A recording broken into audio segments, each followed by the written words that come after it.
Tonight, we drift into a bright, quiet place that somehow feels like evening, even at midday.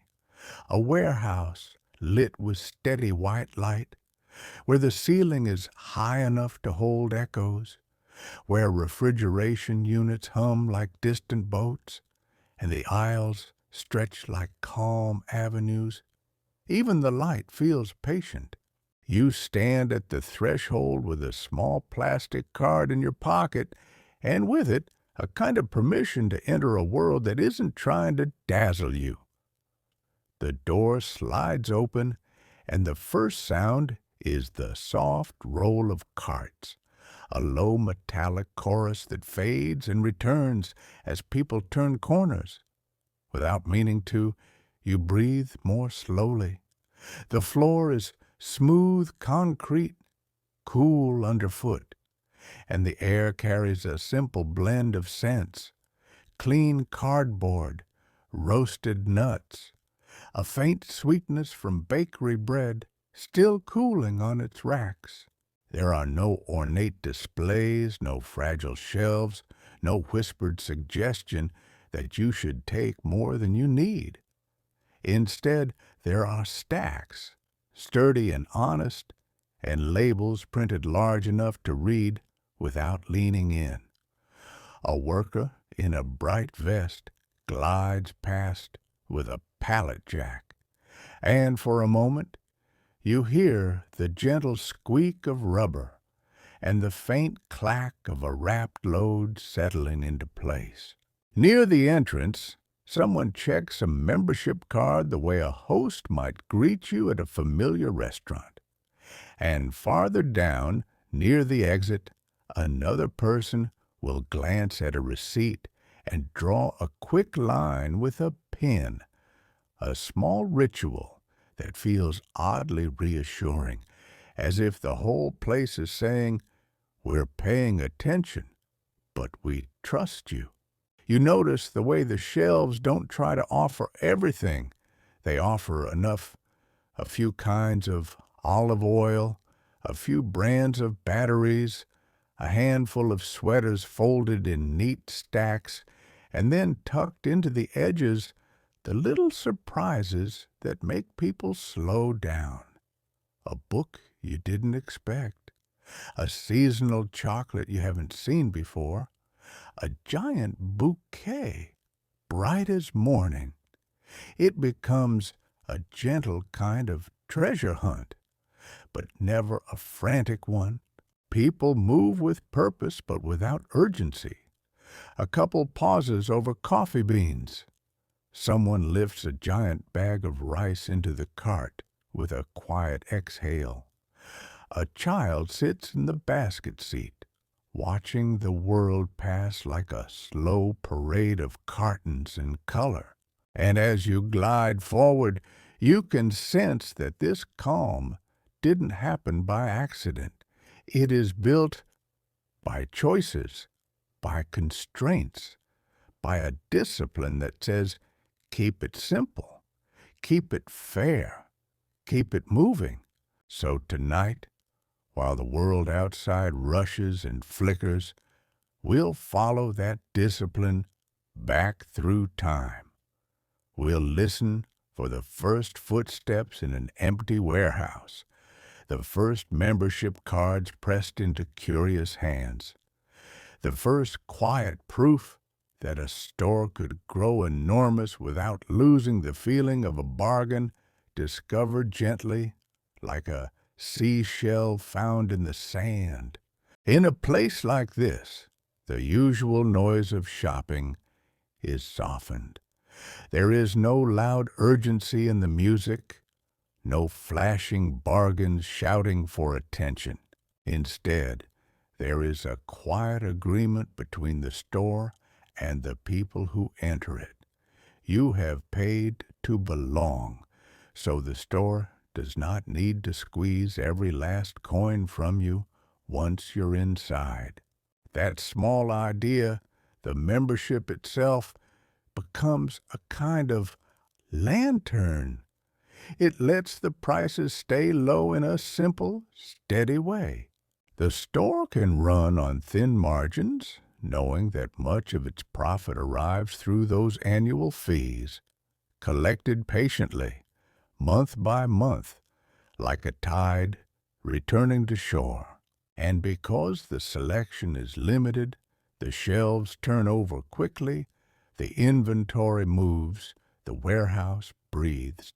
You can feel this system in tiny moments.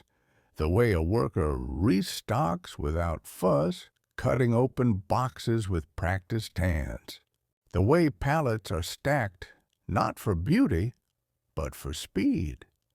The way a single item can sit in a huge confident pile as if it's saying, "We chose this, we believe in it."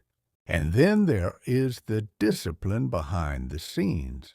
Trucks arriving on schedule, goods flowing through a building designed less like a boutique and more like a well-tuned instrument.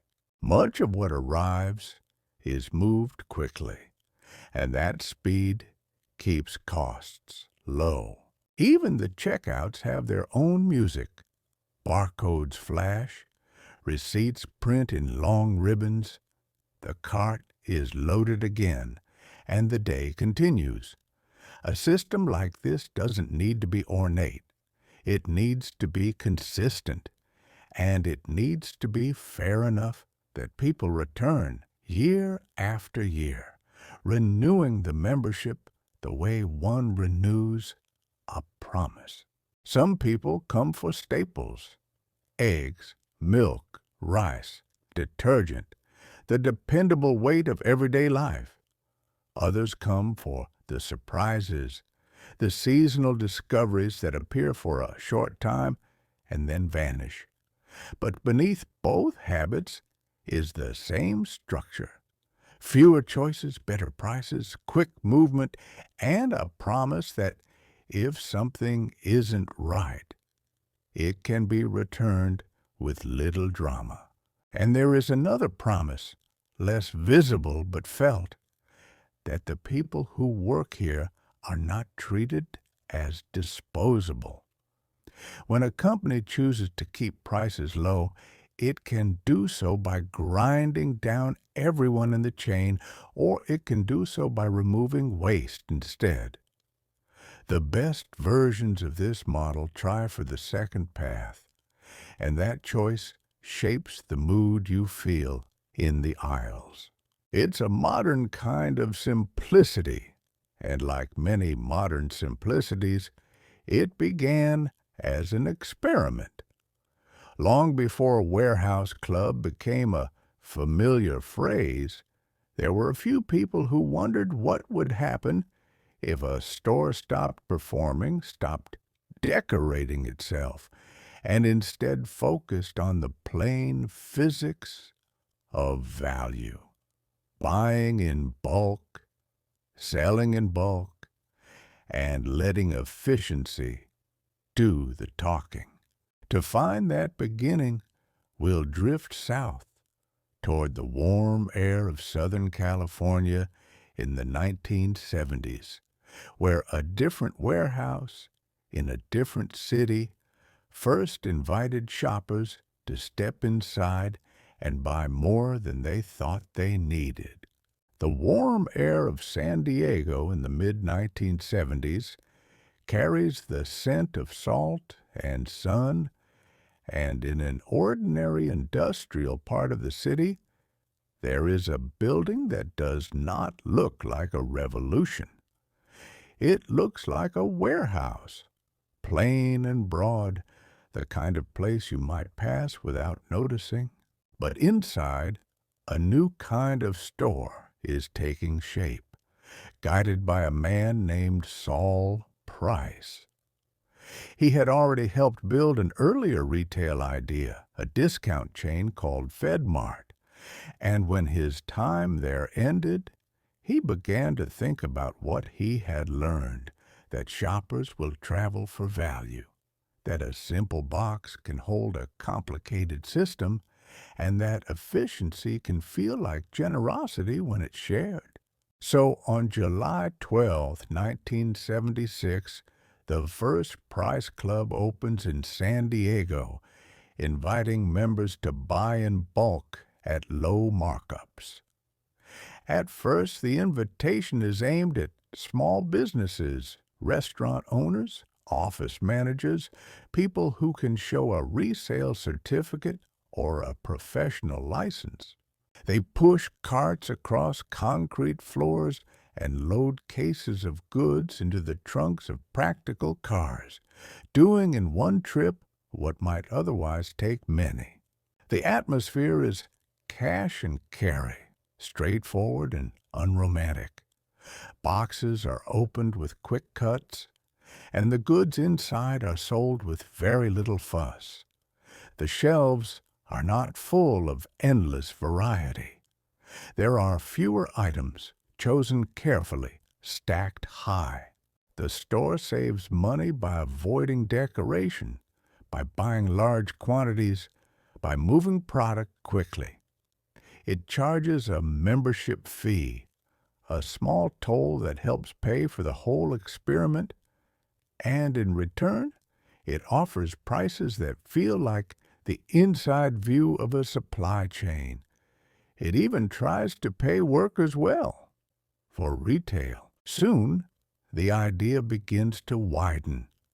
Membership expands beyond businesses, opening to more groups and more households, and the warehouse starts to feel like a shared pantry for a city. People come for practical reasons, but they leave with a sense that they've been let in on something, a system that respects their time, their budgets, their common sense. There is something quietly democratic about this. The building is plain, but the opportunity is open to anyone who qualifies, and the rules are clear. No velvet ropes, no hidden tricks, just a promise. If we strip away waste, we can share the savings. And as the days pass, the idea spreads. People talk about it the way people talk about a new shortcut across town, a new way of doing something old, a warehouse club. Not glamorous, not theatrical, but sturdy. A place where the math of retail is visible, and where the customer is treated less like a target and more like a partner. That partnership, born in a sunlit warehouse, will travel north, carried by people who learned under Saul Price and by others who recognized almost instantly that this calm, efficient approach could become something vast. If you linger in that first Price Club long enough, you begin to notice that the store is not only a place to buy, but a place to learn. The lessons are written in movement. How quickly a pallet empties when the price is right. How a small membership fee can steady an entire business. How limited choice can feel like relief. Somewhere in those years, a younger retail worker is absorbing those lessons with unusual intensity. His name is Jim Sinegal, and his path into warehouse retail began earlier at FedMart, where Saul Price's ideas about discounting and fairness were already taking root. In the language of business, you might call it apprenticeship. In the language of a bedtime story, it's simply one human watching another human do something well and deciding to carry the torch. Jim pays attention to details that most people miss. The way customers feel when they realize they can trust the price. The way employees work harder when they feel respected. The way a company's culture can be made visible in 1,000 small interactions. A manager who helps on the floor. A return handled without suspicion. a policy designed for long-term loyalty instead of short-term extraction. At the same time, far to the north, in Seattle, another future founder is living in a different kind of retail landscape. Jeff Brotman is an attorney by training, from a family with deep retail roots in the Pacific Northwest.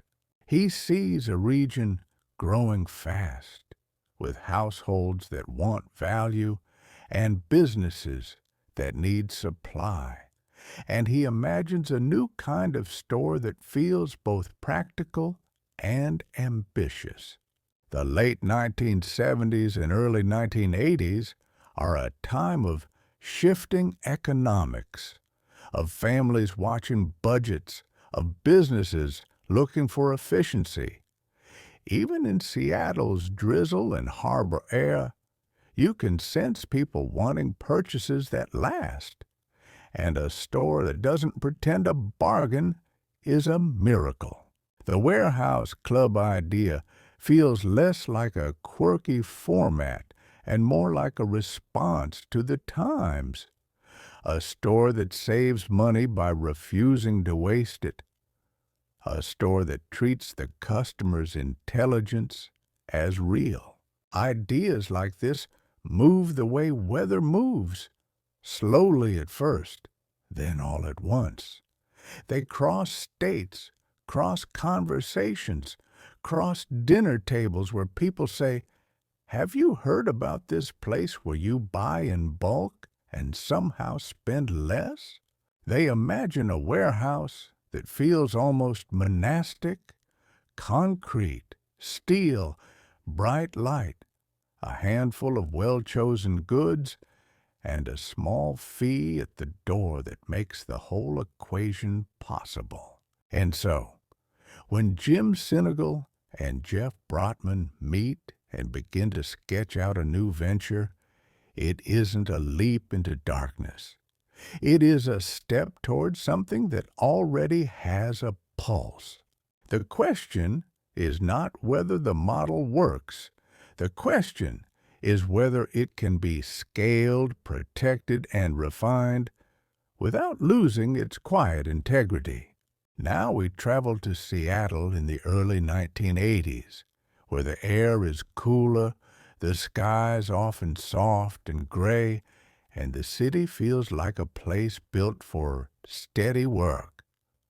Near the water and the warehouses, the idea of a membership club doesn't feel strange at all. It feels natural, like a wholesale market given a clean set of rules. On September 15, 1983, Jim Sinegal and Jeff Brotman opened the first Costco warehouse.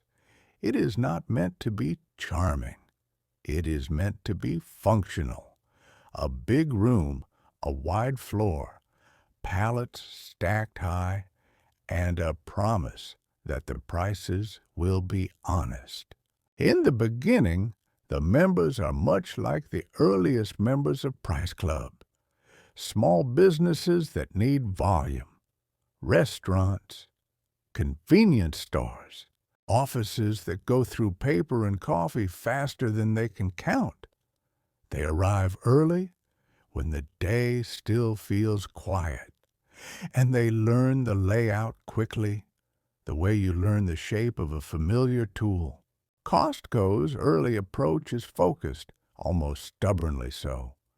Offer a limited number of items. Negotiate hard with suppliers. Keep markups low. Move product fast. Let the membership fee do the patient work of profitability. If you can keep costs down and trust high, the store can become a habit, and habits in retail are powerful.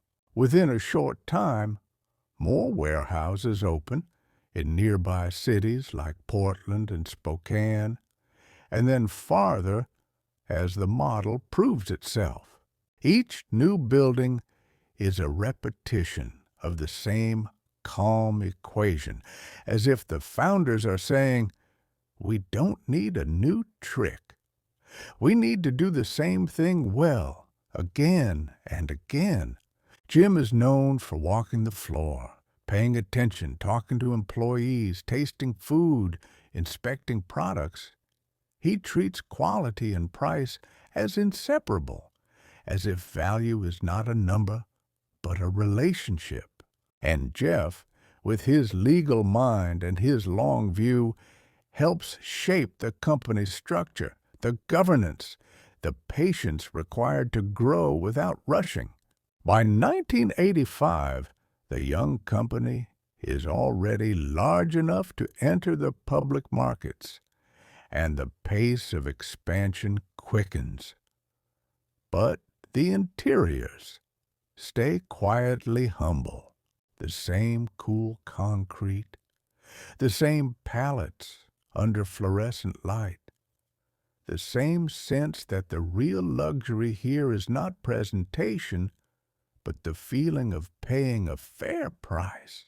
If you listen closely, you can hear the early Costco not as a giant, but as a small engine starting. The whir of forklifts, the snap of shrink wrap, the steady beep at checkout, a new kind of retail music, practical and unshowy. And yet, beneath all that practicality, there is something quietly bold. They are building a business that depends on trust. Trust that members will renew, trust that suppliers will partner, trust that low prices can still support a healthy company. It is a wager on long-term thinking, and it will change the shape of shopping for millions. As Costco grows, it holds tight to a few rules the way a sailor holds tight to a compass. The most famous rule is not a slogan on a wall, but a practice in the aisles. Keep the assortment small.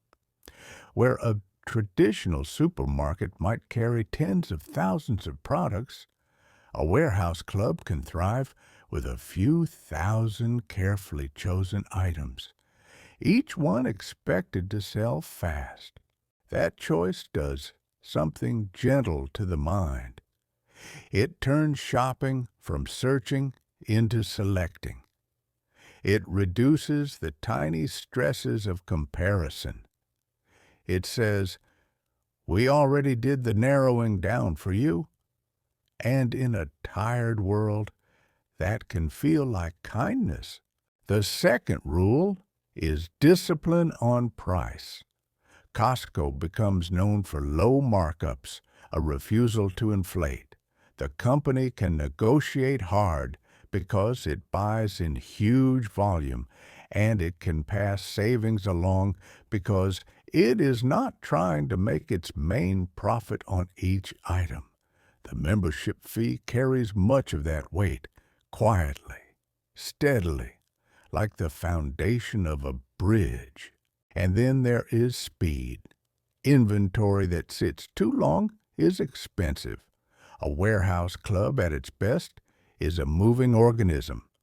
Goods arrive, are placed quickly, and leave again in carts and boxes.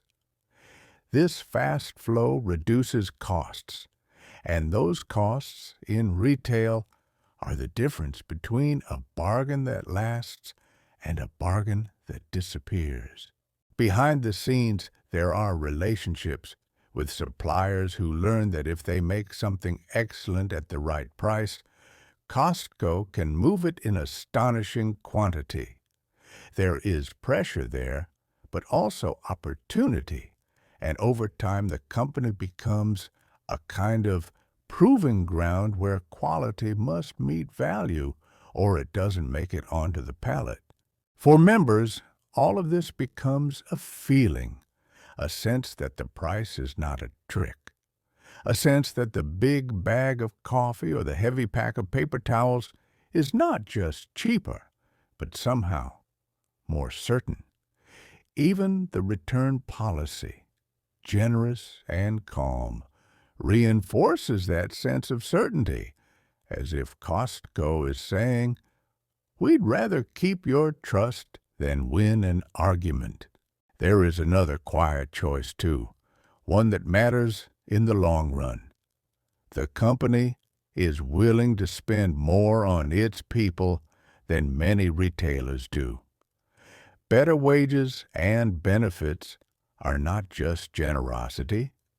They reduce turnover, keep experience in the building, and help the warehouse run smoothly day after day, as if the human side of efficiency is finally being acknowledged. And trust, once earned, becomes one of the most powerful forms of growth. People tell friends. Families bring relatives.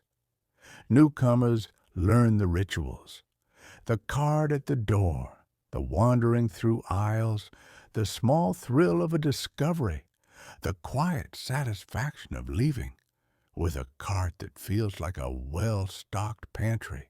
In time, Costco's model begins to shape not only how people shop, but how they think about value itself, as something steady, not flashy, something built and maintained like a good road.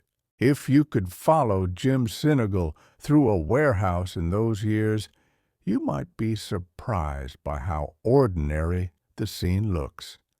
There is no velvet rope around him, no distance. He moves like someone who belongs on the floor because he does. He stops to ask questions. He checks the quality of produce. He tastes a sample, nods, frowns, or smiles, and the decision travels quickly through the chain. This kind of leadership leaves fingerprints on a company. It teaches managers that the details matter.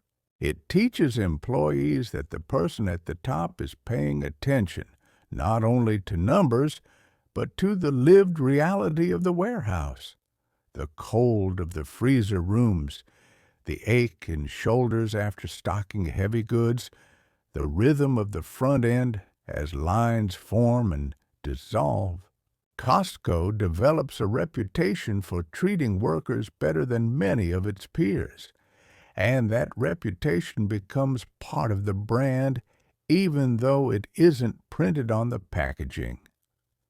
In retail, where turnover can be relentless, keeping people longer means knowledge stays in the building.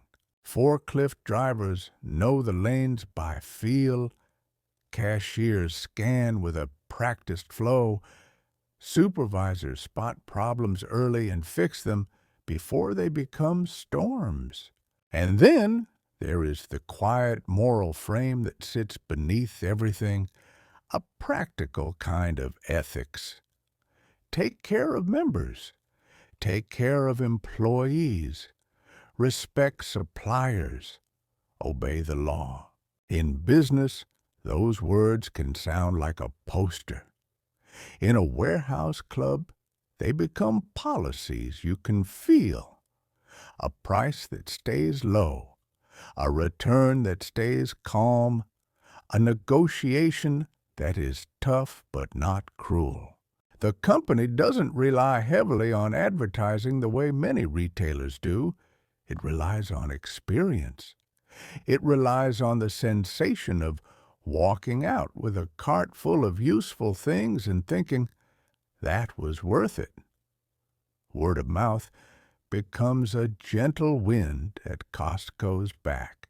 In time, the membership card becomes more than access. It becomes a signal of identity, a small badge that says you value practicality. You like buying in bulk. You enjoy the treasure hunt of seasonal finds. People joke about it, but they keep renewing because the math keeps working. And as the warehouses multiply, another challenge appears, soft but constant. How do you grow without losing the feeling that the bargain is real, that the place is still the place? Part of the answer is sameness used wisely. The high signs, the wide aisles, the pallets, the receipt check at the exit, familiar rituals that tell your nervous system, you know how this works. Soon, the familiar will cross a border for the first time, and the calm warehouse club will learn a new climate, a new accent, and a new kind of winter. In 1985, Costco opens its first warehouse outside the United States in Burnaby, British Columbia. The Pacific Northwest, with its shared weather and shared habits, feels like a natural bridge. Rain taps at windows. People arrive in coats, and the warehouse offers warmth, light, and the same sturdy piles of goods. Crossing a border might seem like a simple step on a map, but for a business, it is a quiet test. It asks whether the system is truly universal, whether suppliers can be coordinated, whether the promise of value will still feel honest when the currency changes and the regulations shift. In Canada, the answer is gentle and clear. Members come. They renew. They bring friends. The warehouse becomes part of weekly routines, and the idea of buying in bulk becomes less like a niche and more like a household habit. Over time, Canada will become one of Costco's strongest markets outside the U.S., a place where the warehouse club feels almost native. Back in the United States, the pace continues. Warehouses open in new states. Membership grows. The company's growth is fast, but it doesn't feel frantic because the buildings are so plain and the method so repetitive. In a world of flashy retail trends, Costco is building something closer to infrastructure, a dependable network that delivers value like a utility. Meanwhile, Price Club is still expanding as well, and the two companies are often mentioned in the same breath, like siblings raised apart. Both believe in bulk, in low prices, in the plain warehouse. Both learn, refine, and compete. And in that competition, the model itself becomes sharper. And like many utilities, it is supported by small, regular payments. Those membership fees, collected quietly, become one of the most important levers in the whole story. They allow the store to keep prices low without making the warehouse feel like a trap. They turn customers into members and members into a community of repeat visitors. If you listen to the conversations in line, you can hear that community forming. People compare notes on a certain coffee, a certain olive oil, a certain jacket that unexpectedly holds up through winter. They warn each other about limited time items. They laugh about how they came in for one thing and somehow left with 12. The warehouse, with its limited selection, quietly nudges them toward big, decisive purchases and then lets them go. And still, beneath the humor, there is a serious kind of satisfaction. In uncertain economic times, a place that offers predictable value becomes more than a store. It becomes a quiet anchor, steady in the background for many families. Soon, Costco will meet its closest ancestor again, not across a border, but across history. And the two warehouse traditions will fold into one. If we could float above a Costco warehouse like a quiet bird, we would see patterns that most shoppers never notice. Aisles are wide not only for comfort, but for forklifts and pallet jacks that move like steady animals. The stacks are tall because the building is doing double duty. Showroom below, storage above. Much of Costco's magic is not on the shelf, but in the flow between places. It begins at factories and farms, at ports and rail yards, where goods gather like travelers waiting for a train. Then it continues through distribution centers designed for speed, where the goal is often to move product through rather than let it sit. In modern retail, time is money, and stillness is expensive. When products move quickly, the company can sell them before it even finishes paying for them, creating a healthier cash rhythm that helps fund growth without strain. It is the quiet power of turnover, the gentle math of motion. A simple example might be a pallet of olive oil. Somewhere it is filled, sealed, boxed, wrapped. It travels by truck, by ship, by rail, and then arrives at a facility where it is handled quickly and sent onward. In the warehouse, it is set down with a gentle thump, the plastic wrap catching the light for a moment, and suddenly it becomes part of your night, part of a dinner you'll cook next week, part of a gift you'll bring to someone you love. Costco's limited assortment makes this flow easier. When you carry fewer items, you can buy more of each. And when you buy more of each, you gain leverage and simplicity. Suppliers can plan around large, predictable orders. Warehouses can stock confidently. The price can stay low without the company needing to play tricks. There is also a psychological softness to bulk. When you buy a large pack of something, you create future calm. The pantry fills. The household feels prepared. In a world where so much feels uncertain, that preparedness can feel like a small form of peace. And yet, Costco doesn't only sell essentials. It sells possibility. A surprise television, a seasonal coat, a luxury chocolate that appears like a comet and then disappears. This treasure hunt is not chaos. It is controlled variety, designed to keep the experience fresh without swelling the assortment into confusion. All of it is orchestrated with a kind of quiet respect for time, the time of workers, the time of members, the time of goods, which begin to lose value the longer they sit.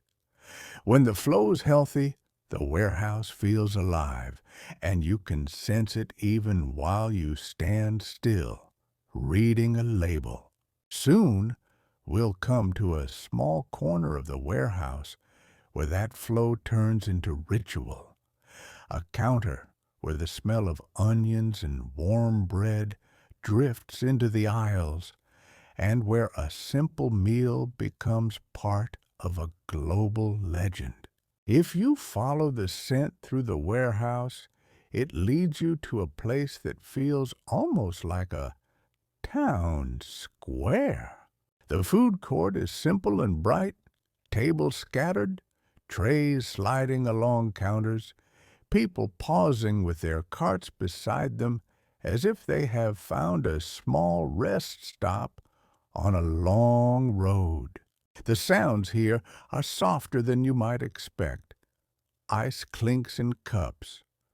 A receipt printer chatters. Someone laughs, surprised by how good a simple slice of pizza can be. A tired parent takes a slow sip, as if the warehouse has offered not only savings, but a small breath of ease. Here, the famous hot dog and soda appear, steady in price and steady in legend. For decades, the combination has remained a kind of promise, a small meal that costs about what it used to cost, a reminder that some things can stay anchored even as everything else shifts. Nearby, pizza slices steam gently. Soft serve swirls into cups. In some places, there is poutine, or a local specialty, a small nod to the country outside the warehouse doors. And all around, there are samples, little paper cups, tiny bites on toothpicks, the soft voice of a worker offering something warm. Sampling is marketing, yes, but it's also hospitality. It turns the warehouse from a purely practical space into a place where you can taste before you decide, where you can pause and be curious. Costco becomes known for a few signature items that feel almost mythic. The rotisserie chicken turning under heat, the bakery cakes that appear at celebrations, the giant muffins, the seasonal pies. These items are not just products. They are rituals, the kind that families build into weekends and holidays, the kind that become part of memory. And there is something important happening here, beneath the smell of warm bread and onions. The low prices on these food court items are not always about profit. Sometimes they are about trust and loyalty, about making the membership feel worthwhile in the body, not only in the spreadsheet. A hot dog eaten at a plastic table can become a reason to return, a reason to bring a friend, a reason to renew. In that way, Costco's success is not only about logistics or margins, it is also about atmosphere, a sense of friendliness inside an industrial shell, a place where workers and members share the same space without formality, where value feels like a shared project. As the years move forward, this blend of efficiency and ritual helps Costco stand out among competitors. Other warehouse clubs exist, other discount giants rise, but Costco's particular mix, low markups, strong renewals, and a culture of stubborn consistency, keeps building quietly. And then, in the early 1990s, the story takes a turn that feels less like a twist and more like an inevitability. The two warehouse traditions, once separate, prepare to become one. By the time the 1990s arrive, the warehouse club is no longer an odd experiment. It is a category. It has competitors, cousins, imitators, big retail names. Look at the model and recognize the power in it. A subscription-like fee, a fast-moving assortment, customers who come often and buy a lot. But Costco's version of the model carries a particular personality. It is careful about markups. It is careful about quality. It is careful about the relationship between the company and the member, as if the membership card is a quiet contract that must not be broken. One way to understand Costco is to imagine what it refuses to do. It refuses to balloon the assortment into endless choice. It refuses to dress up the warehouse as something it isn't. It refuses to chase every retail fad. Even when it adds new categories, it tends to add them in the same spirit, with bulk value, simple presentation, and an emphasis on a few strong options rather than many weak ones. The company also resists the temptation to squeeze suppliers into something brittle. The negotiations are tough, but the partnership is meant to last. If an item is chosen, it will likely move in extraordinary volume, and that volume can be a lifeline for a manufacturer, so the relationship becomes a dance. Costco demands value for its members, and suppliers gain a pathway to scale. In the aisles, members feel the result as a kind of calm confidence. They don't feel hunted by promotions. They feel guided by curation. They find familiar staples, and they find unexpected treasure hunt items that make the trip feel fresh. The balance is subtle, and it is part of why people keep returning. Even the architecture supports this. Warehouses are built to be efficient, often with a familiar loop that leads you from entrance to checkout, letting you drift without getting lost. The signage is high, the fonts plain, the lighting steady. There is beauty in the lack of performance. And yet, behind that plainness, there is constant refinement. How to scan faster, how to manage crowds, how to keep food safe, how to handle returns without fraud, how to keep the membership experience smooth enough that renewal becomes the default, not a decision. Because when members renew, the whole model steadies. The fee arrives again, and it helps fund the low prices that members love. It is a loop, almost like breathing, in and out, year after year, and the warehouse keeps humming quietly in the background. All this sets the stage for a moment when the warehouse club world will consolidate.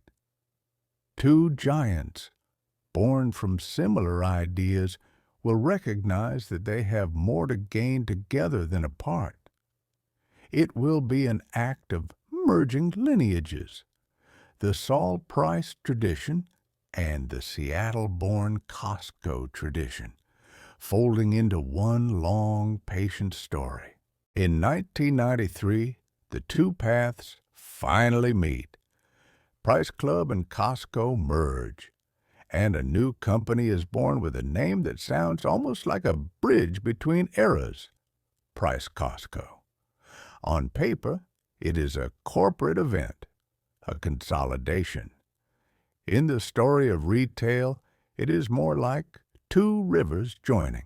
It also creates a new kind of leadership bench, people who have been living this model from different angles. In the background, executives and operators compare notes, share lessons, and form a shared instinct for what must never be sacrificed: member trust, low prices, and the plain honesty of the warehouse. The logic is practical. Both companies share a similar model and a similar respect for efficiency. Together, they can gain scale, negotiating power, and a broader footprint. But the deeper challenge is cultural. When two organizations merge, they bring different habits, different rhythms, different ways of making decisions. The success of the merger depends not only on spreadsheets, but on whether the combined team can keep the warehouse feeling familiar to members. Imagine the quiet work that follows. New systems aligned, teams introduced, policies compared and standardized, supply chains remapped, warehouses rebranded. There are meetings and memos, but there are also forklifts and pallets. Workers showing up every morning to keep the aisles stocked, no matter what the executives decide. For members, the changes may feel subtle. The warehouses still look like warehouses.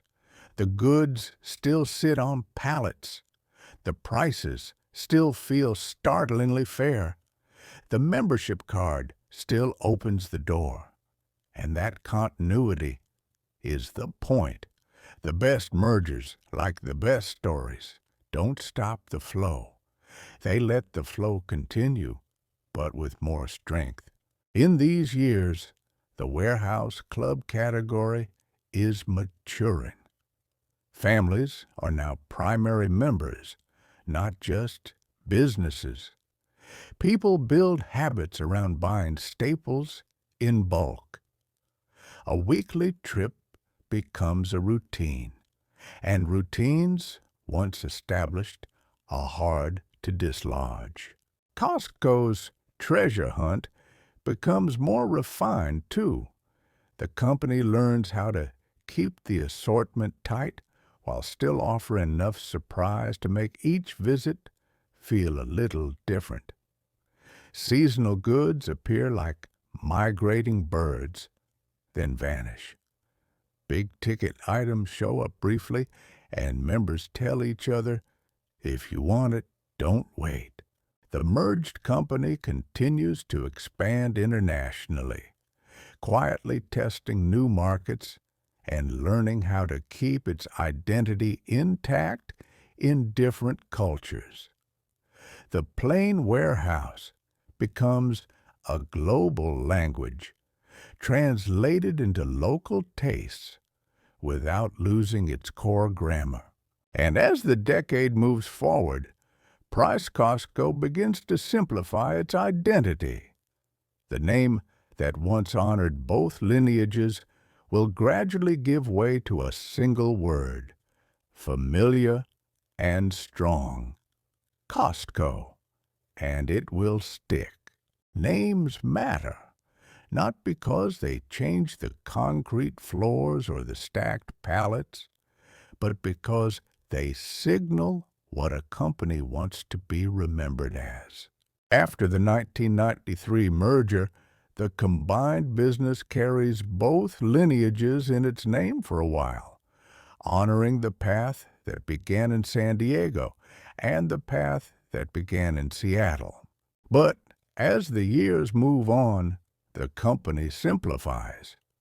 In February 1997, Price Costco becomes Costco Companies, and a couple of years later, in 1999, the name settles into what most people already say without thinking, Costco Wholesale Corporation. The new name is plain and descriptive, like the warehouses themselves, and it quietly declares the core identity, wholesale, value, scale. During this same period, Costco is also becoming more international in a serious way. Warehouses open across different continents, and the model proves adaptable. The aisles stay wide, the goods stay on pallets, the membership fee stays central, but the details shift gently to fit local life. Different foods at the food court, different seasonal staples, different rhythms in the parking lot. In 1994, Costco opens its first warehouse in Asia, in South Korea, and the story begins to feel truly global. The idea that started as a response to local needs, small businesses buying in bulk, families wanting predictable value, becomes something that crosses oceans.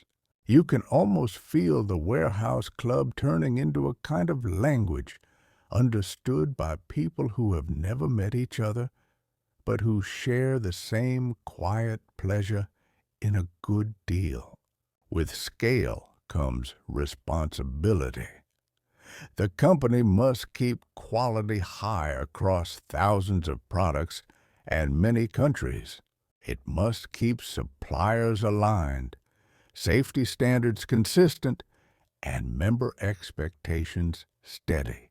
It must grow its systems without letting them become brittle. And still, the heart of the experience remains surprisingly human. A worker offers a sample with a smile. A cashier recognizes the rhythm of a family's routine. A manager solves a problem without turning it into a spectacle. These small moments keep the warehouse from feeling like a machine, even as the machine grows. By the late 1990s, Costco has built a recognizable shape in the world. A bright warehouse, a membership card, a cart that fills quickly, and a calm sense that value can be both simple and lasting. In retail, creating a private label is a bold step because it asks customers to trust not only the price, but the judgment of the store itself. It says, "We will put our name on this, and we will stand behind it." For a membership-based business, that kind of trust is everything. Soon, one of Costco's most famous ideas will deepen that trust even further. A private label that will become, for many members, a signal of quality all on its own in the years ahead.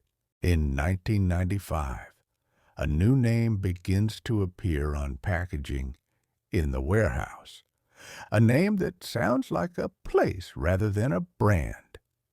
Kirkland Signature takes its name from the area where Costco once kept its corporate home in Washington, and it arrives quietly, the way a reliable friend arrives, without fanfare, but with intention. A private label can be many things. In some stores, it is a cheap substitute, a shadow of the real product. But Costco's ambition for Kirkland is different. The goal is to offer quality that matches and sometimes exceeds the famous brands, while keeping the price lower. It is a way of saying to members, "You can trust our taste. You can trust our standards." Inside the company, stories grow around this discipline. Leaders are known to scrutinize products, compare them against competitors, and refuse to put the Kirkland name on anything that doesn't feel right. The point is not to be the cheapest at any cost, but to be the best value. And value is a blend of price, quality, and consistency. This is not a simple promise to keep.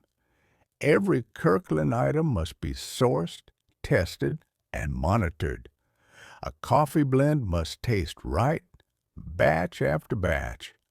And olive oil must meet quality expectations. A diaper must hold up at 2 in the morning when a household is tired and needs reliability more than marketing. Over time, Kirkland becomes a kind of shorthand for members. People say the name with familiarity, recommending it the way they might recommend a book or a recipe. Get the Kirkland one. Sometimes the product is co-made with well-known manufacturers, and sometimes the maker stays in the background, but the trust stays on the label. And this trust strengthens Costco's larger model. When a membership-based business has a private label that members love, it creates a deeper loop of loyalty. Members come not only for low prices, but for specific items that feel uniquely worth the trip. Kirkland also fits the warehouse philosophy. Instead of offering 10 similar versions of the same thing, Costco can offer a few strong options, and one of them can be its own. The shelf stays clean. The choice stays simple. The value stays clear. If you think about it, this is a gentle form of curation. Costco is saying, we will narrow the world down to a few good choices, and in that narrowing, it offers rest to the mind. The warehouse becomes not an endless marketplace, but a curated pantry on a huge scale. As the years continue, Kirkland will grow into a defining part of Costco's identity. But the company's identity is not only on packages, it is also in how it expands, patiently, internationally, and with a preference for long-term steadiness over quick spectacle, and so the warehouses keep traveling, carrying their plain light into new nights, quietly, again. When a Costco warehouse opens in a new country, it brings a familiar shape. Wide aisles, tall shelves, pallets wrapped in plastic, a membership desk near the entrance, a steady light that makes the whole place feel like daytime, even when it is late outside. But it also brings a question. What does value mean here? Which staples belong on the pallets? What should the bakery smell like? What should the food court serve when families pause, carts beside them like small ships? Costco learns over time to keep its core grammar while letting the accent change. In Canada, you might find poutine and maple-flavored comforts. In Japan, you might find items tuned to local kitchens and local space constraints, even as the bulk spirit remains. In the United Kingdom, the warehouse club takes on a slightly different rhythm, with members adapting the model to their routines. In Australia, the sunlight outside is different, but the warehouse light inside is the same steady glow. This is how global businesses survive, by repeating what is essential and adapting what is negotiable. For Costco, the essentials are clear: low markups, limited selection, strong quality, and a membership relationship built on renewal and trust. The negotiable details are the flavors, the packaging sizes, the seasonal traditions, the local services. As warehouses spread, Costco's supply chain becomes more complex and more capable. The company learns to source locally where it can and to import where it must. It learns to navigate different regulations, different labor markets, different expectations. And still, members in different countries recognize the same feeling when they find a product that is both good and fairly priced. There is also a subtle emotional effect to international expansion. A member who travels and sees a Costco in another country can feel a small sense of comfort, the way you feel when you spot a familiar street sign in a new city. The warehouse becomes a kind of modern landmark, a place where the rules are known It steadies you.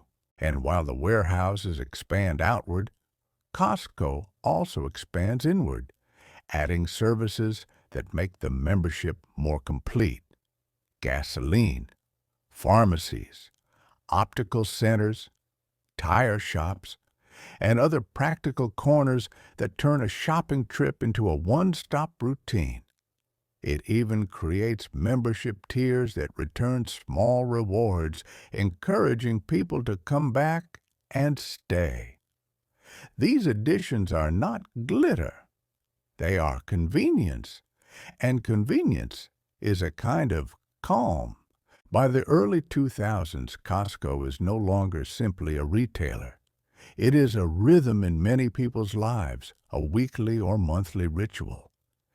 And it is still in its own quiet way an idea that efficiency can be shared, that fairness can scale, and that a business can grow immense without becoming loud at all. If you watch a Costco parking lot from a distance, you'll see it as a kind of choreography.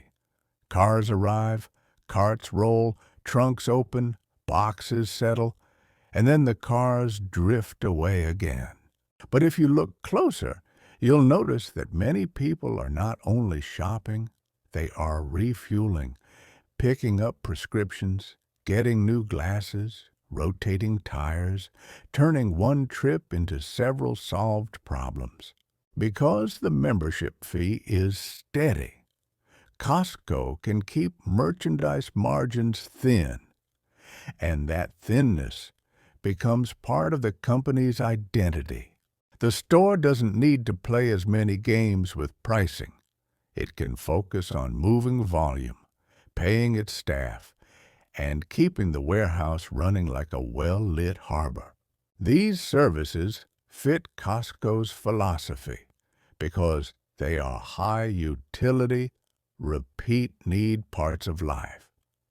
They are not luxuries for display. They are the quiet infrastructure of a household. And when you bundle them into a membership, the membership begins to feel less like a fee and more like a tool. In 2003, Costco introduces a higher-tier membership that offers a percentage reward on purchases, a small cash-back echo of everything you buy. It is a clever idea, but it is also a comforting one, because it turns spending into something that feels partially returned, like tide water bringing shells back to shore. As the internet grows into a dominant force, Costco grows there too, adding e-commerce to the membership experience. Some things, like bulk groceries, still feel best in person under warehouse light. But other purchases can travel through screens, and Costco learns to extend its value proposition into that digital space without abandoning the physical warehouses that are its heart. In the late 2000s, the company begins to talk more openly about sustainability and long-term responsibility, publishing reports and building programs that reflect the reality of its scale. When you sell to millions of households, every decision, packaging, sourcing, energy use, ripples outward. Costco's plain warehouses may look simple, but the responsibility behind them is not. And still, the member experience remains grounded: a cart, a list, a few surprises, a food court break, a quick scan at checkout, a receipt marked at the exit. These rituals are so consistent that they become soothing, and in a bedtime story, consistency is a kind of lullaby. By now, Costco is also shaping habits beyond shopping. People plan gatherings around bulk purchases. They stock up for storms. They feed large families. They supply small businesses. The warehouse becomes a shared pantry for many kinds of life. And in the background, leadership is learning how to guide a company that is no longer just growing, but maturing. How to keep the culture intact as the warehouses multiply and as the founder's era slowly begins to hand the torch to the next. Every long-running company eventually faces a quiet question. Can the culture outlive the founder? For Costco, that question begins to feel tangible as the years move forward and the original era of Jim Sinegal approaches its close. In 2012, Sinegal steps down as chief executive and Craig Jelinek becomes CEO, a leader who rose through the company and understands the warehouse not as an abstraction, but as a place where people work, lift, scan, stock, and solve problems in real time. The transition is notable for what it does not change. The warehouses remain plain, the markups remain disciplined, the membership remains central. The emphasis on employee pay and member value remains visible. This continuity is not accidental. Costco's model depends on trust, and trust depends on consistency. If a company suddenly changes its personality, members feel it immediately. So Costco's leadership tradition becomes one of stewardship, guarding a set of principles that have proven themselves across decades and countries. You can feel this stewardship in small choices, in a refusal to cheapen quality for short-term gain, in a willingness to walk away from products that don't meet standards, in a preference for long-term relationships with suppliers, in the quiet confidence of a return policy that says the company would rather keep a member than win a dispute. And then, in January 2024, another transition arrives.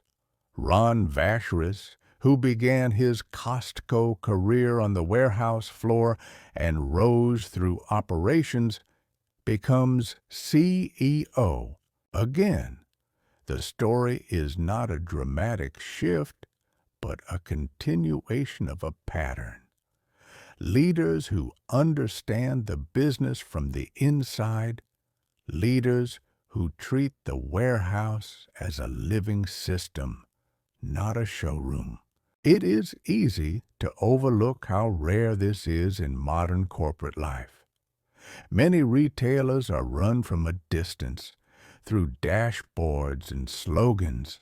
Costco tends to choose operators, people shaped by early mornings and late closings, by the physical reality of pallets and lines. That practical background keeps decisions tethered to what members actually feel. When leadership is rooted this way, the company's identity has a better chance of surviving time. And time is what Costco has been accumulating. Decades of member habits, decades of operational refinement, decades of quiet promises kept. In the background, the world of retail continues to change. Technology evolves. Competitors experiment. Consumer expectations rise. Yet Costco's core remains strangely stable, like a lighthouse that stays in place while the shoreline shifts. And as we approach the present, we begin to see just how large this steady lighthouse has become, not only in warehouses and sales, but in the quiet gravitational pull it has on how modern households think about value every day, quietly. When the world becomes more digital, Costco does not rush to become something else. It adds technology the way it adds categories, carefully, with an eye on usefulness. The app becomes a practical companion. The website becomes a way to order larger items that are hard to carry. The warehouses remain the heart, because the warehouse is not only a store, it is a system optimized for moving physical goods in a physical world. Even online, Costco keeps its personality. The assortment stays curated. The deals feel selective. The company's digital presence isn't trying to mimic endless marketplaces. It is trying to extend the membership's usefulness, letting the warehouse travel to you when you can't travel to it. During the years when global supply chains strain and wobble, the discipline of Costco's model becomes even more visible. Limited assortment means less complexity. Strong vendor relationships mean steadier supply.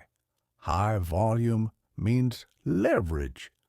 And the membership relationship, renewed again and again, gives the company a stable base even when consumer behavior shifts. You can imagine a member in a difficult year choosing a familiar trip to a familiar warehouse.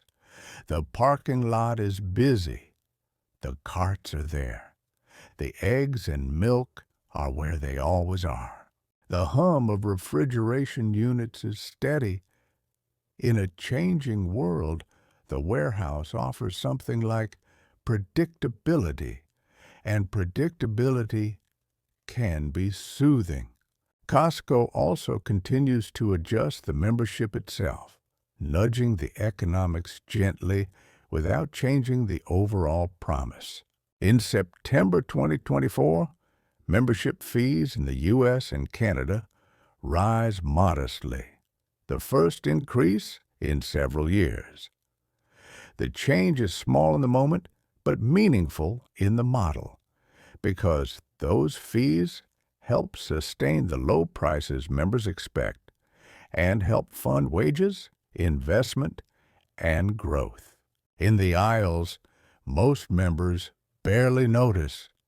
They are focused on what they can feel: the total at checkout, the size of the basket, the value per unit, the fact that dinner can be solved with a rotisserie chicken and a loaf of bread.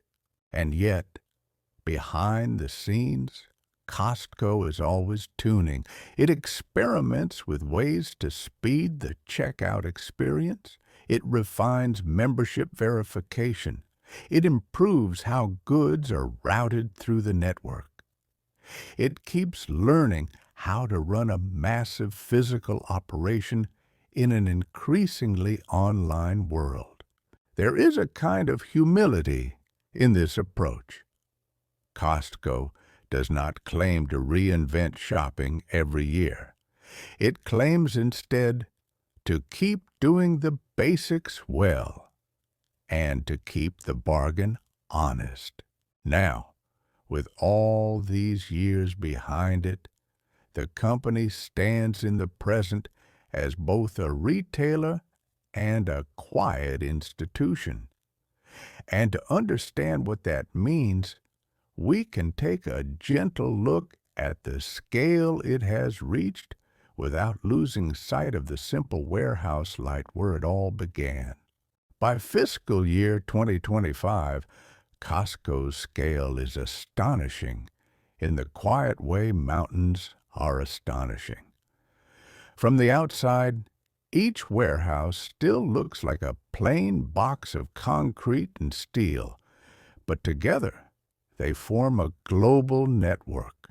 In 2025, those sales are still growing, up a little over 8% from the year before. A reminder that even mature systems can keep expanding when the foundations are strong. And because so much of the profit engine comes from membership, the company can keep investing in warehouses, technology, and people without changing the basic promise for members. That year, Costco reports net sales of about $269.9 billion and membership fees of about $5.3 billion. It operates 9 of 14 warehouses around the world, with hundreds in the United States and many more spread across Canada, Mexico, Japan, the United Kingdom, South Korea, Taiwan, Australia, China, and other places where the model has taken root.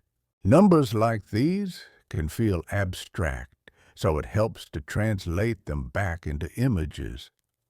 900 warehouses means 900 sets of bright lights turning on in the morning.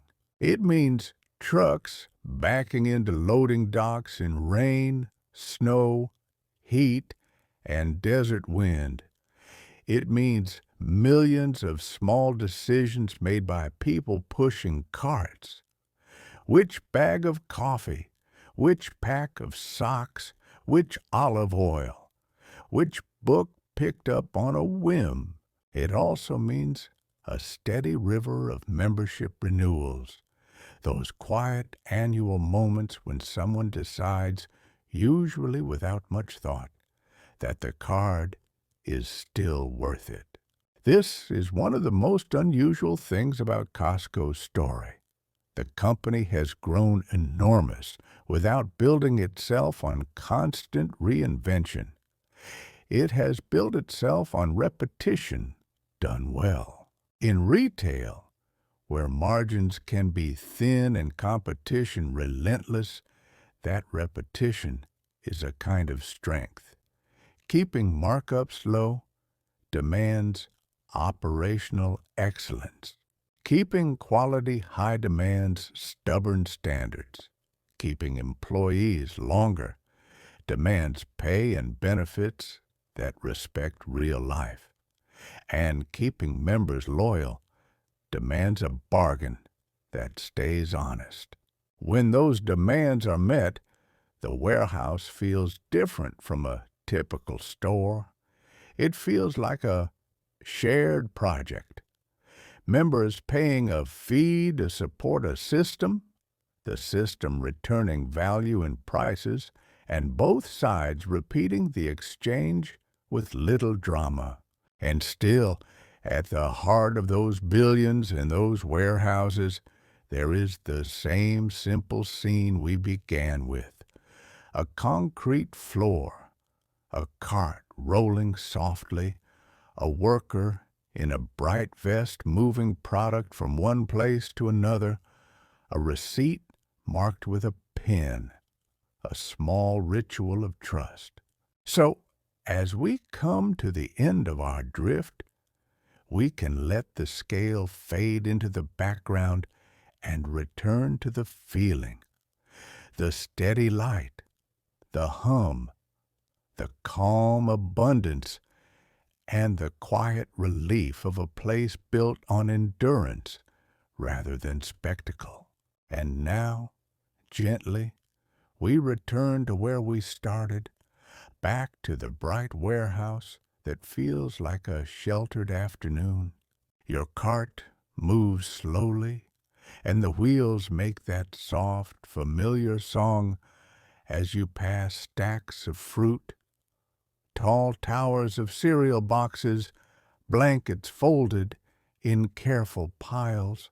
You realize how many hands are held inside this calm: farmers and bakers, drivers and forklift operators, cashiers and stockers, buyers choosing a small set of items and saying no to thousands more, leaders repeating the same principles until they become habit, members renewing their cards, not with fanfare, but with quiet certainty.